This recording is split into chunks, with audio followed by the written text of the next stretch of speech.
In a world seeking hope, a voice emerged from the heart of Argentina. Jorge Mario Bergoglio, a man of humble origins, became Pope Francis, a shepherd determined to redefine the papacy.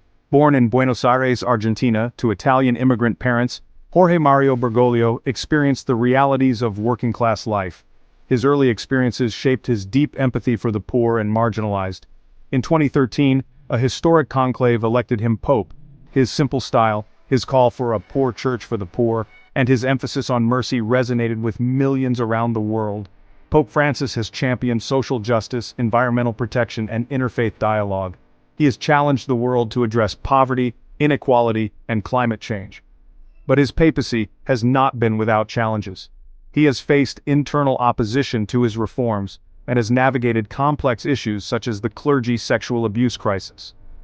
Despite these challenges, Pope Francis has left an indelible mark on the world. He has inspired millions with his message of compassion, his call for a more just world, and his unwavering belief in the power of hope.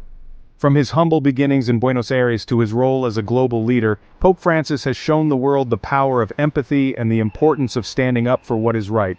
And in doing so, he has truly become a shepherd of change.